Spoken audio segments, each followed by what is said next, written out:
الله وبركاته. الحمد لله رب العالمين وبه نستعين على امور الدنيا والدين والصلاه والسلام على اشرف الانبياء والمرسلين سيدنا محمد وعلى اله وصحبه اجمعين. اما بعد.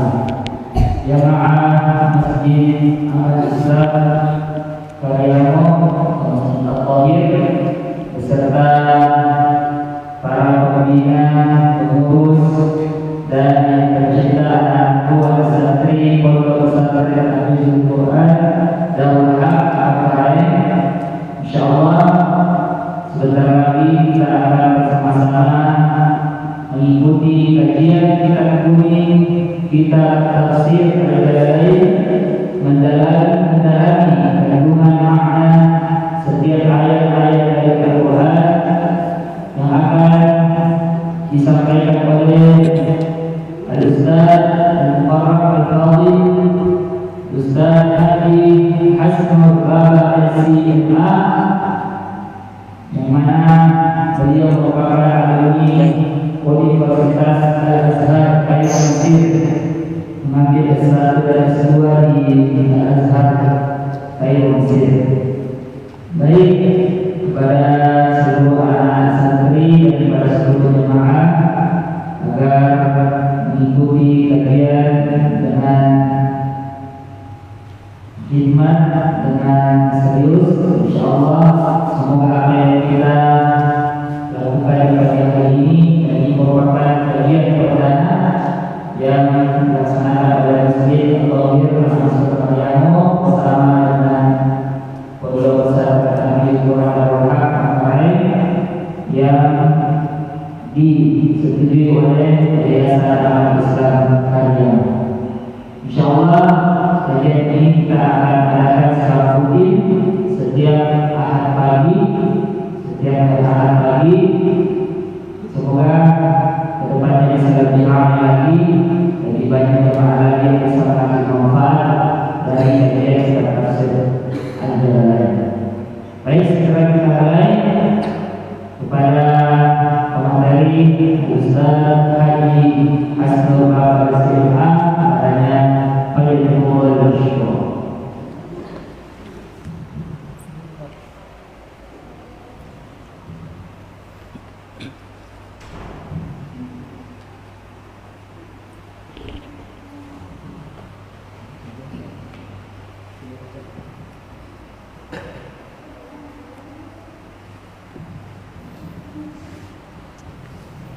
Bismillahirrahmanirrahim.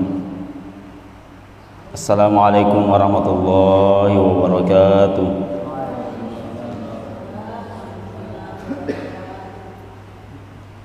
Innal hamdalillah nahmaduhu wa nasta'inuhu wa nastaghfiruh wa na'udzu billahi min shururi anfusina wa sayyiati a'malina. May yahdihillahu fala mudilla lahu wa may yudlil fala hadiya lahu. Asyhadu an la ilaha illallah wahdahu la syarika lahu wa asyhadu anna Muhammadan abduhu wa rasuluh. Allahumma shalli ala sayyidina Muhammadin wa ala sayyidina Muhammad.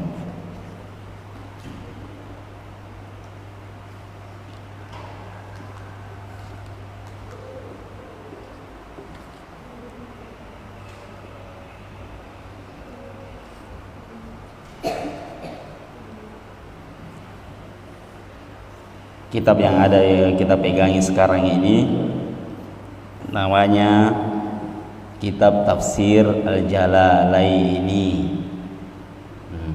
Santri namanya kitab apa? Al-Jalalain. Jadi kalau ditanya di pesantren belajar kitab apa? Kitab Tafsir Al-Jalalain.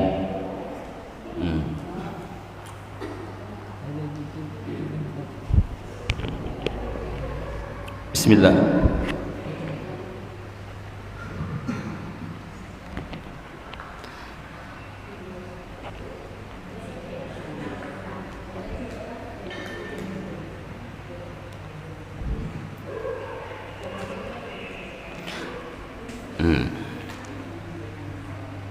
Tafsir Al-Jalalain.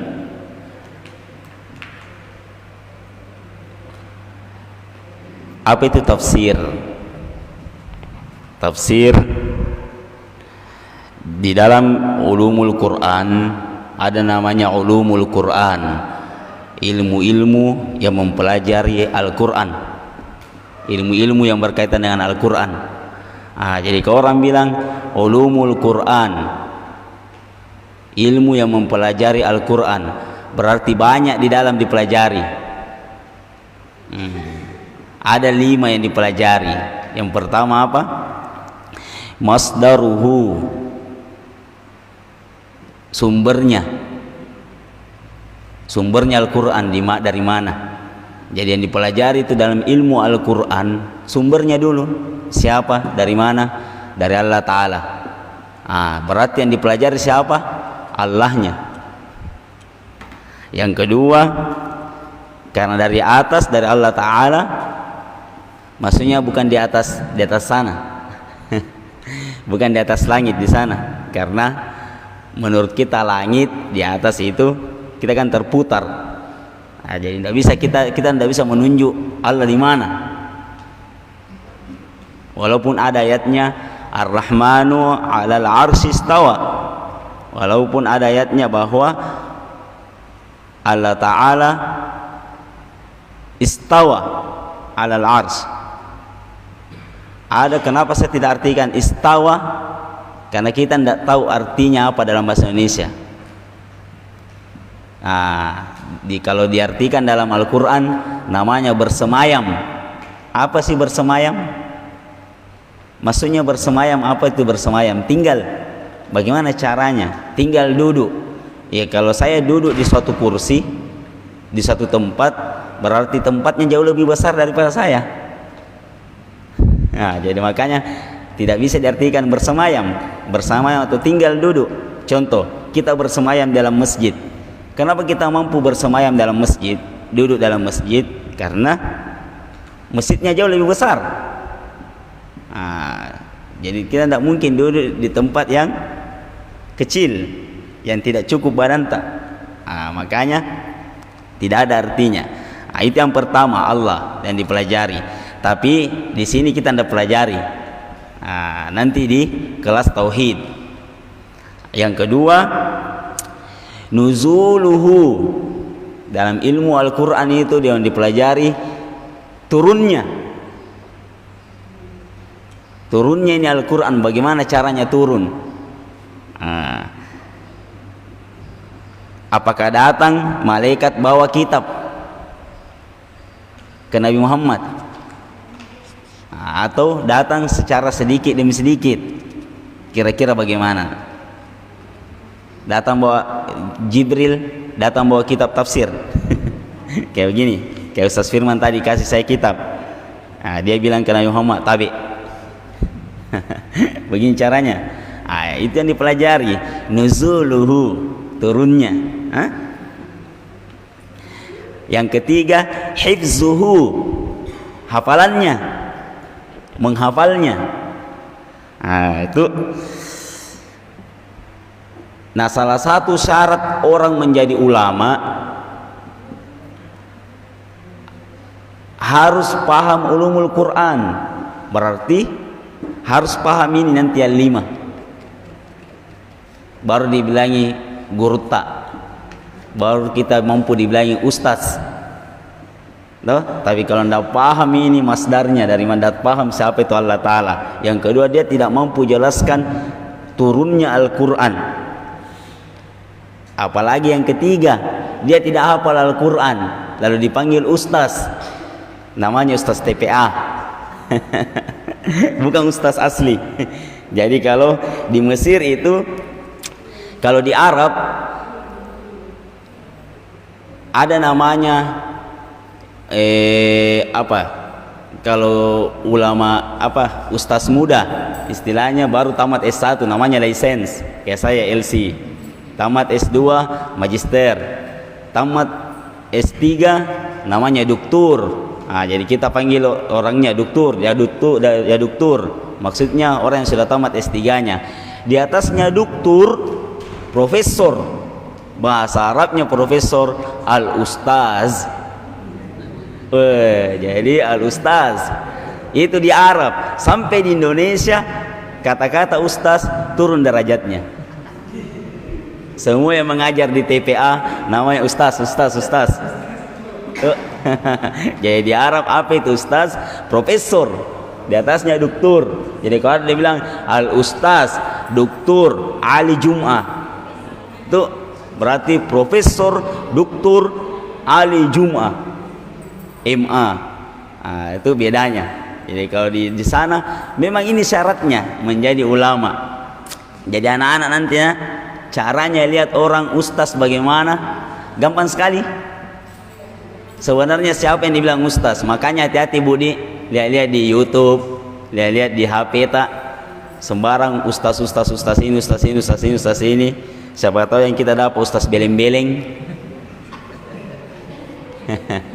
Tapi bukan yang saya masuk yang suka bilang beleng-beleng, bukan. Beliau ustaz. Siapa tahu beleng-beleng tojengi, nih kita bilang ustaz. Itu jadi syaratnya menjadi ustaz itu harus paham ulumul Quran. Bagaimana caranya? Ustaz artinya ustaz yang dimintai izinnya, dimintai pendapatnya, berarti dia paham dong. Jadi pertama dia paham Allah Ta'ala, yang kedua dia paham cara turunnya, yang ketiga dia hafal Al-Quran. Jadi ini anak-anak sedang berproses untuk menjadi ustaz. Proses pertama ini hafal Quran dulu, toh. Yang keempat yang dipelajari dalam ilmu Al-Quran, naqalahu, sejarah Al-Quran, sejarahnya Al-Quran. Siapa yang bawa pertama dari Allah Ta'ala, lalu diantar oleh malaikat Jibril, karena Jibril tugasnya untuk mengantar wahyu. Jibril tugasnya mengantar wahyu.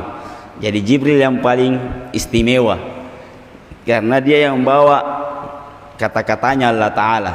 Contoh, siapa yang kita suruh untuk bawa undangan kalau ada pengantin? Orang sopan atau orang kurang ajar? Kita tahu bahwa ini orangnya sopan, rapi pakaiannya, bagus, kita bawa ke kiri kanan.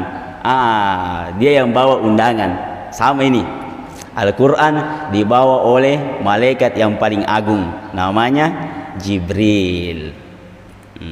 Jadi cara perpindahannya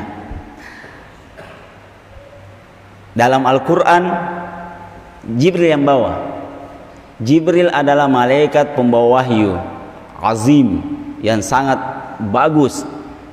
Ternyata dalam Al-Quran ada surah Al-Muddatsir, ada surah Al-Muzammil.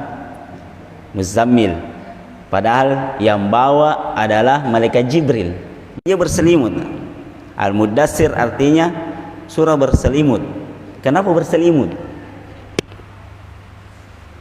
Ini satu tanda bahwa susahnya nanti sakaratul maut. Justru Al-Muddatsir sama Al-Muzammil menunjukkan susahnya nanti sakaratul maut. Karena Nabi Muhammad ketemu Jibril, malaikat yang paling baik, di Gua Hira. Kalau kita umrah naik ke Gua Hira, gua kecil tapi di atas gunung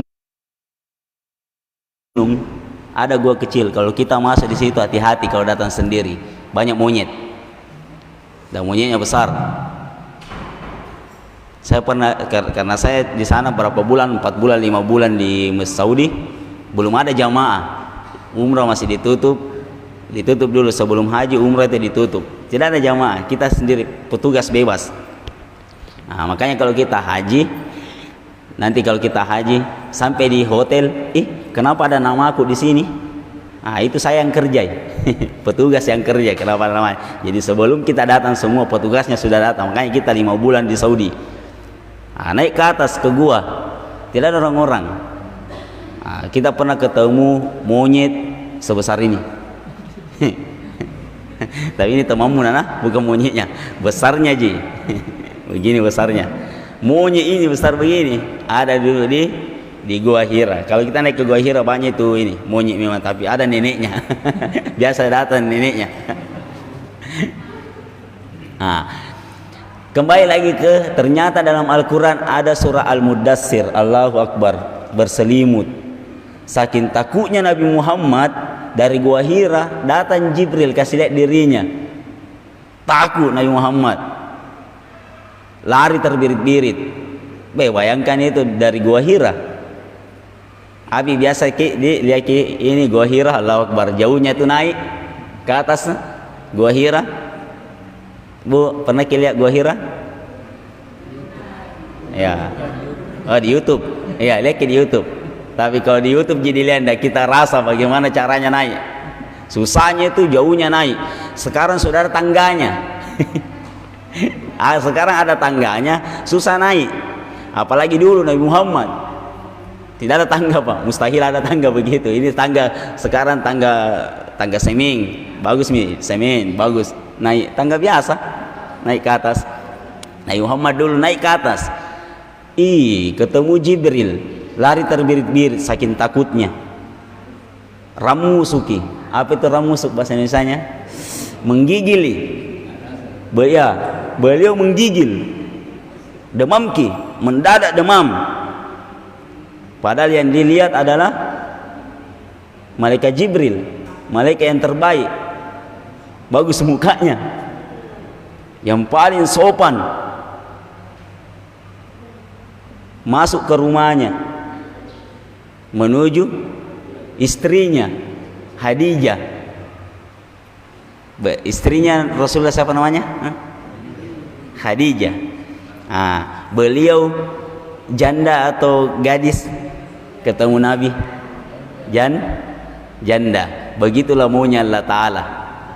Karena nanti Muhammad nanti ini yang seorang pemuda nanti akan dapat tugas berat, yang mampu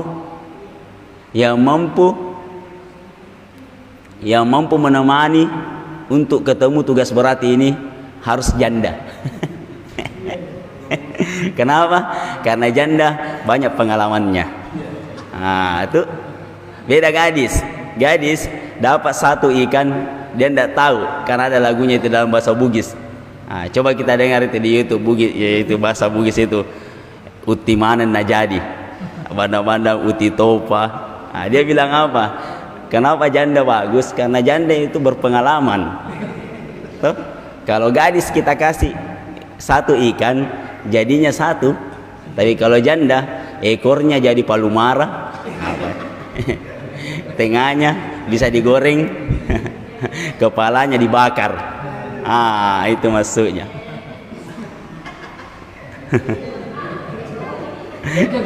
Cocok ini. Ya.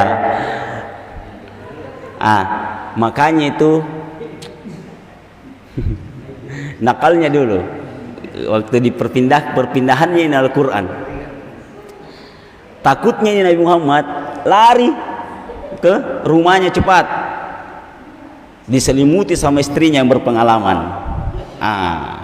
Karena istrinya orang tua, umurnya Nabi Muhammad 25 menikah. Khadijah berapa? 40. Kita tambah nih, turun wahyu umurnya Nabi 40, berarti tambah lagi 15. 40 tambah 15, Khadijah waktu itu umurnya 55. Memang orang tua 55, mami nenek-nenek, pintar memang. Jangankan ikan jadi 3, wahyu juga dia. Nabi Muhammad dia yang lindungi Nabi Muhammad.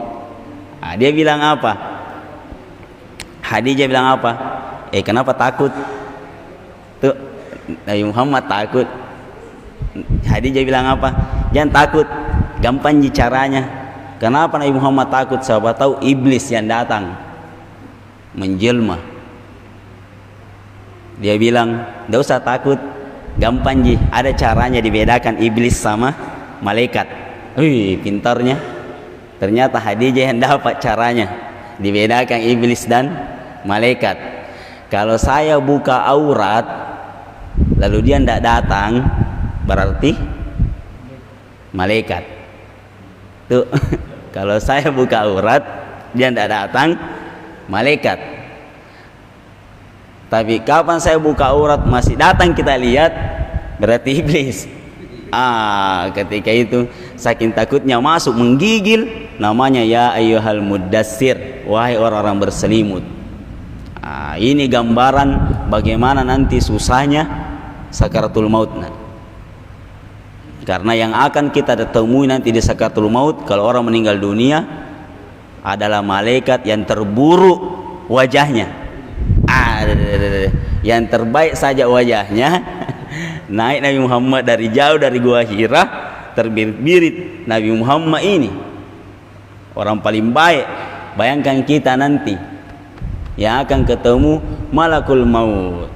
Siapa tahu kita tidak tahu kapan, ternyata sudah ada di luar merokok-merokok malakul maut. Siapa itu yang merokok-merokok di luar? Kita lihat merokok-merokok. Kenapa? Karena kita merokok. Karena malakul maut datang sesuai dengan kebiasaan kita. Bagaimana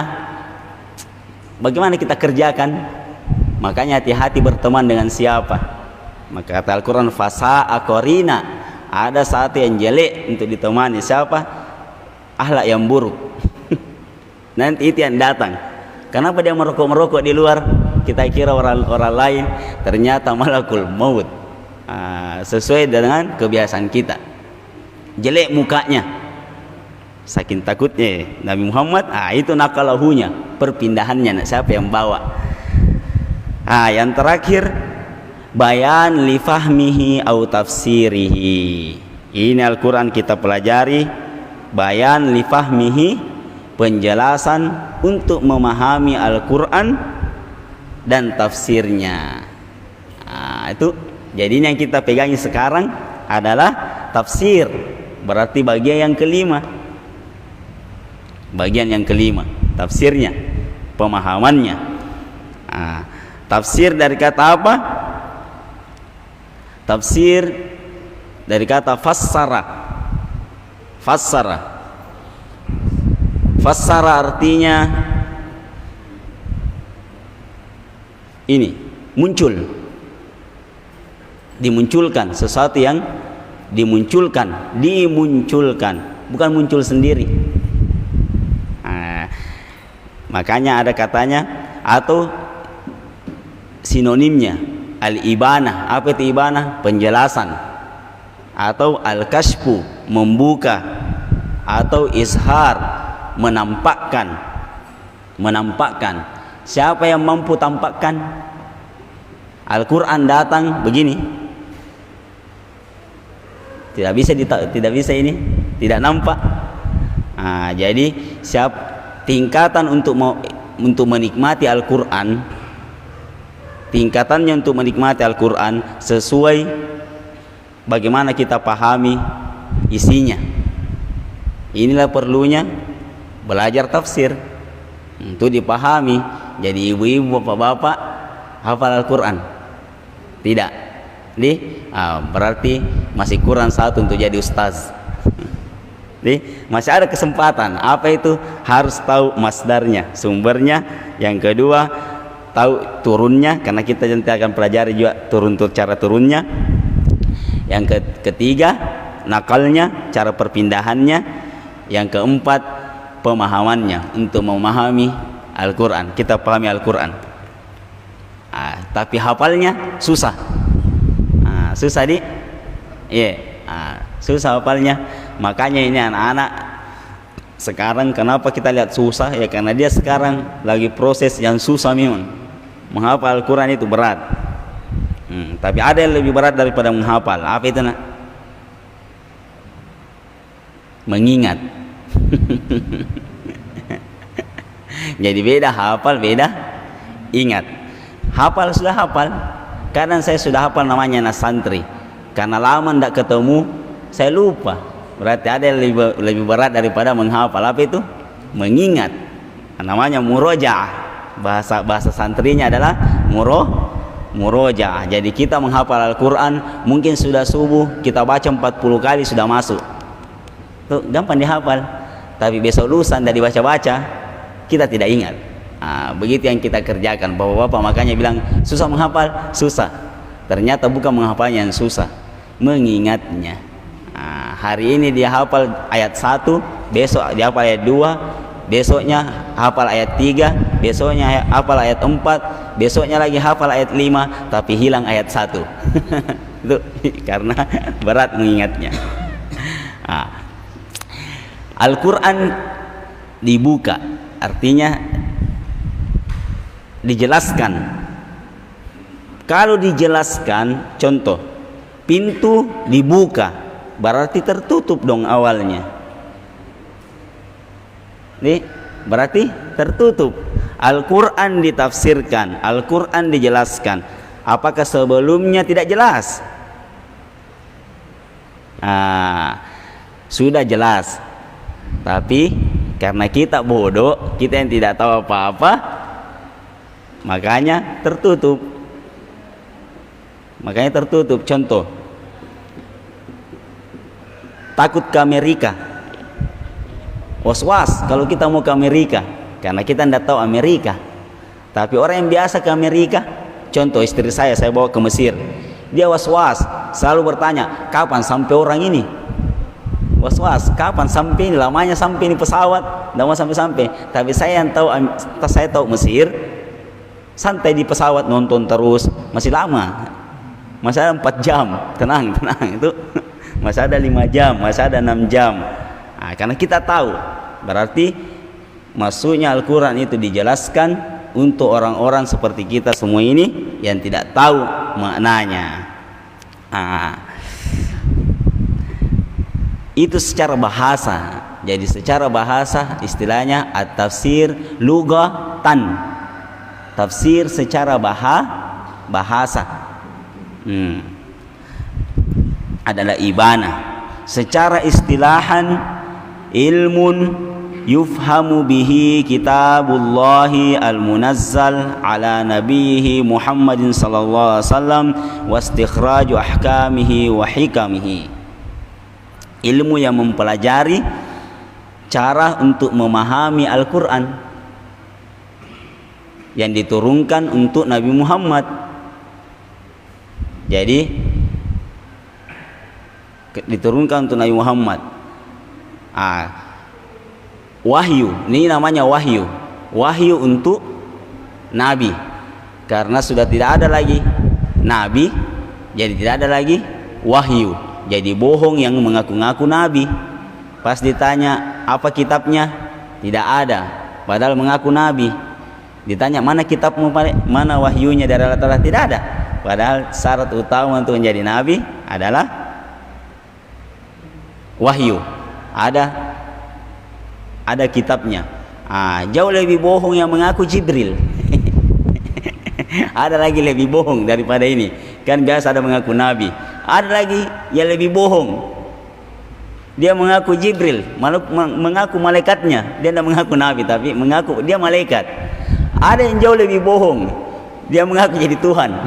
Di atasnya lagi. Ini lebih lucu. Kalau kita pikir baik-baik, bagaimana caranya jadi Tuhan? Dia lahir tahun 90. Jadi sebelum tahun 90 siapa Tuhannya? Tahun 80 tidak ada Tuhan. Dia lahir tahun 80. Berarti tahun 70 siapa Tuhannya? Beginilah kita dalam Islam. Ada satu zat. Inilah masdarnya Al-Quran. Ada satu zat yang tidak ada penciptanya. Karena kapan ada penciptanya, berarti dia bukan Tuhan. Berarti ada di atasnya lagi, sampai mentok namanya, bahasa Indonesianya Tuhan. Tuhan ini datang perkenalkan dirinya bahwa nama saya adalah Allah. Kenapa kita sebut Allah? Karena Tuhan sendiri yang sebut namanya, bahwa saya ini adalah Allah. Innani anallah.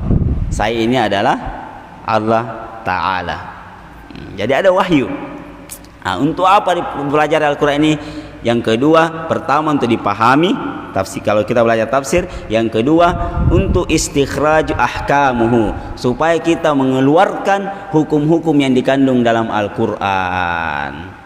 Hukum-hukum yang dikandung dalam Al-Qur'an, hukumnya dikeluarkan. Contoh dalam Al-Qur'an dia bilang apa?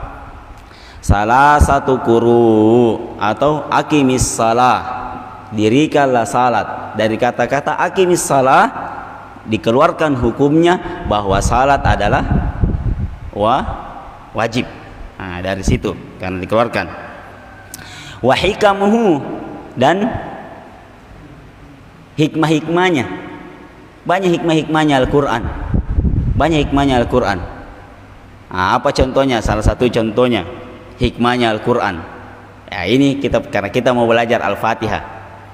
Contoh kita belajar At-Ta'awuz, hikmahnya. Kenapa At-Ta'awuz? Apa itu ta'awuz? Isti'azah. Apa itu ta'awuz? A'udhu billahi minasyaitonir rajim. Ini namanya At-Ta'awuz. A'udhu billahi minasyaitonir rajim. Setelah a'udzu billahi minasyaitonir rajim, apa kita baca? Bismillahirrahmanirrahim. Padahal ayat pertama dalam Al-Quran adalah Bismillahirrahmanirrahim. Nanti di ayat yang lain, fa idza qara'tal Qur'an fasta'iz billah. Jauh setelah Bismillahirrahmanirrahim baru ada ayat, jika kamu membaca Al-Quran berlindunglah kepada Allah Ta'ala. Tapi ternyata ulama yang pertama dibikin adalah A'udzubillahi minasyaitonirrajim, bukan Bismillahirrahmanirrahim. A'udzubillahi minasyaitonirrajim. Yang ada A'udzubillahi minasyaitonirrajim, Bismillahirrahmanirrahim. Kenapa a'udzu dulu? Berlindung dulu. Hikmahnya, salah satu hikmahnya itu yang dipelajari adalah wahikamuhu, dan hikmah-hikmahnya. Contoh tadi hikmahnya a'udzu dulu baru bismillah. Pertama yang untuk orang masuk ke dalam Islam, untuk sempurna Islamnya, untuk yang sempurna Islamnya, yang pertama yang harus dia lakukan adalah meninggalkan hal-hal buruk. Itu dulu, tinggalkan hal buruk. Istilahnya tinggalkan zona nyaman dulu. Baru hasilnya dari meninggalkan zona nyaman baru at-tahalli, baru indah. Apa itu indah? Yang mana indah? Bismillahirrahmanirrahim. Jadi a'udzu dulu, berlindung kepada Allah Ta'ala dari kelakuan-kelakuan buruk dulu, zona nyaman dulu. Jadi kalau anak muda, siapa saja yang mau, akan ada istilahnya anak muda sekarang hijrah. Dia hijrah, begitu dia hijrah 1 bulan 2 bulan ketemu ustaznya, langsung jadi ustaz. Langsung berfatwa, langsung haram itu, apa kau bikin itu haram, tidak ada itu dalam Al-Quran, tidak ada itu dalam hadis, tidak ada itu dalam Islam. Baru belajar, baru mau masuk Islam langsung at-tahalli, langsung penuh ilmu. Padahal bukan itu. Untuk masuk ke Islam yang pertama adalah perbaiki dulu akhlak, tinggalkan dulu yang jelek-jelek, baru masuk ke Bismillahirrahmanirrahim. Itu hikmahnya. Itu baru satu hikmahnya, baru auzubillahi minasyaitonirrajim, belum ke Bismillahirrahmanirrahim, alhamdulillahirabbil sampai kul a'udzu birabbin nas, baru kembali ke alhamdulillahirabbil alamin lagi. Nanti kita pelajari. Ada hikmahnya biqadri, bukan cuma sampai situ. Ada ini satu yang perlu digarisbawahi, biqadri taqatil basyariyah. Yang terakhir ini, biqadri taqatil basyariyah, sesuai kemampuan manusianya. Jadi ini sudah ada jawaban kenapa dalam ilmu Islam, hukum Islam selalu beda pendapat. Kita ini pusing masyarakat nih, yang satu bismillah, yang satu tidak bismillah, yang satu kunut, yang satu tidak kunut, yang satu wirid sudah salat, yang satunya tidak wirid sudah salat, yang satu berdoa berjamaah, yang satu tidak doa berjamaah. Kenapa bisa? Tidak usah pusing Pak, karena namanya Islam adalah hukum. Islam adalah hukum al-muta'allaq bi af'alil mukallaf. Maksudnya yang berkaitan dengan manusianya. Namanya manusia karena memang ini hukum manusia. Namanya manusia, tidak ada yang bisa satu kata. Bahkan seorang suami istri satu ranjang maki ini, kadang kita suami istri ini sama teruskah pendapat tak? Beda. Nah, satu ranjang kini. Bayangkan kalau ulama dia tidak satu ranjang. Kenapa bisa beda pendapatnya? Ini namanya juga manusia. Makanya di sini digarisbawahi biqadri taqatil basyariyah. Ini penafsiran Al-Qur'an sesuai dengan kemampuan manusianya untuk memahami Al-Quran. Karena manusia berbeda pendapat, jadi jangan pusing. Jadi kenapa heran? Nah, Islam ini banyak sekali ajarannya. Yang mana ini benar? Tidak apa-apa. Kadang kita saja suami istri. Saya bilang tadi, kita satu ranjang berbeda pendapat. Apalagi ini ulama-ulama tidak satu ranjang dan tidak satu masa. Makanya beda cara memahami. Nanti kita masuk ke ini baru tafsirnya. Ternyata sudah 1 jam. Ini baru tafsirnya.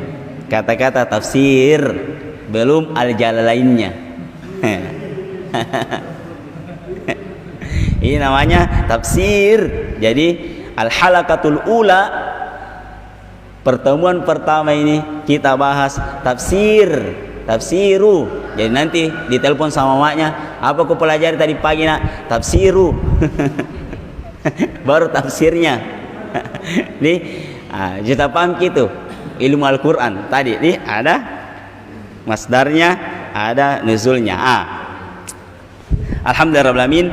Nanti kita bahas lagi ke Al-Jalalain. Al-Jalalain lain lagi, jauh lebih enak lagi dipahami nih Al-Jalalain. Banyak pelajarannya lagi nih Al-Jalalain. Tadi baru tafsiru, ini barisnya ru, tafsiru. Jadi kita pelajari pagi ini sampai ke tafsiru. Nanti minggu depan kita pelajari Al-Jalalaini. Jadi kamu baru tambah ini. Istilahnya memang ilmu Al-Quran bukan untuk kita tamati bagaimana cepat-cepat, sedikit biar sedikit, yang penting bermanfaat. Sama kita di Kairo, anak-anak itu di Al-Azhar 2 macam. Ada mahasiswa dia suka beli buku, pokoknya penuh rumahnya buku. Tapi ditanya, mana yang kau sudah baca? Tidak ada yang sudah saya baca itu. Baru saya koleksi. Ada juga anak mahasiswa, dia bukunya sedikit. Tapi kalau ditanya, yang mana kau sudah baca? Berulang-ulang sudah saya baca semua itu. Kenapa? Karena sedikit. Saya itu di Kairo begitu. Karena saya tidak mampu beli kitab banyak, saya beli sedikit. Kitab sedikit, tapi yang berkaitan sama pelajaran saya tidak beli. Kalau teman-teman yang lain biar buku bahasa Inggris dia beli, buku bahasa Perancis dia beli, pokoknya dia beli semua, dia suka kalau banyak. Kita ini yang biasa-biasa saja, satu bukunya tapi dibaca seterusnya. Ini baru tafsirnya, nanti kita jelaskan lagi Al-Jalalaini. Wallahu a'lam.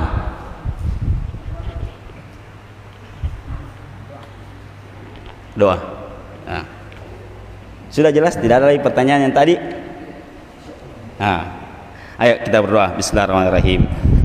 Alhamdulillahirabbil alamin arrahmanir rahim maliki yaumiddin iyyaka na'budu wa iyyaka nasta'in. Allahumma shalli ala sayyidina Muhammad wa ala sayyidina Muhammad. Allahumma ighfir lana wa liwalidina warhamhum kama rabbana shighara. Allahumma ighfir lana wa liwalidina warhamhum kama rabbana shighara. Allahumma ighfir lana wa liwalidina warhamhum kama rabbana shighara. Rabbana atina fid dunya hasanah wa fil akhirati hasanah wa qina adzabannar. Wa sallallahu sayyidina Muhammadin sallallahu wa salamun ala mursalin alhamdulillahirabbil alamin. Al-Fatihah.